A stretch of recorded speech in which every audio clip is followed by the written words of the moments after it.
ॿिए पासे खे अफ़सोसनाक ख़बर ॾियूं पिया राज़ी देरो मां जिते कचे में जतोई कल्होड़ा तकरार तां फायरिंग थी आहे जंहिंमें हिकु ॼणो क़तल थी वियो आहे, हिकु ज़ख़्मी भी थियो आहे। ॻोठ आचर जतोई में फायरिंग जे नतीजे में 40 सालनि जो यूनुस जतोई मारिजी वियो।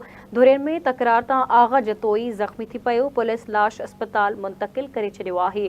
अहम ख़बर अवां सां शेयर करे रहिया आहियूं। राज़ी देरो जे कचे में जतोई कल्होड़ा तकरार तां फायरिंग में हिकु ॼणो क़तल थी वियो, हिकु ज़ख़्मी थी पियो। ॻोठ आचर जतोई में फायरिंग जे नतीजे में 40 सालनि जो यूनुस जतोई मारिजी वियो। धुरियन में तकरार तां आगा जतोई ज़ख़्मी थी पियो आहे। पुलिस लाश अस्पताल मुंतकिल करे छॾियो आहे।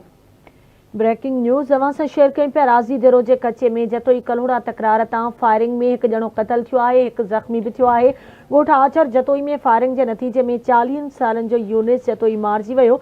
धुरियन में तकरार तां आगा जतोई ज़ख़्मी थियो। पुलिस लाश अस्पताल मुंतकिल करे छॾियो आहे। राज़ी देरो जे कचे में जतोई कल्होड़ा तकरार तां फायरिंग में हिकु ॼणो क़तल थी वियो आहे, हिकु ज़ख़्मी भी थियो आहे। ॻोठ आचर जतोई में फायरिंग जे नतीजे में 40 सालनि जो यूनुस जतोई मारिजी वियो। तफ़सील मालूम कंदासीं। असां सां लाइन ते मौजूद आहे राज़ी देरे मां आवाज़ न्यूज़ रिपोर्टर तारिक अली सियाल। जी तारिक अली, छा तफ़सील आहिनि, इन हवाले सां आगाह कंदा?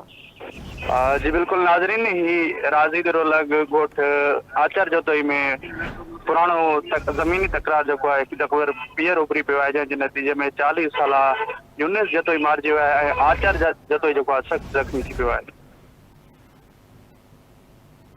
ठीक है, मुंहिंजी मेहरबानी तारिक अपडेट करण लाइ।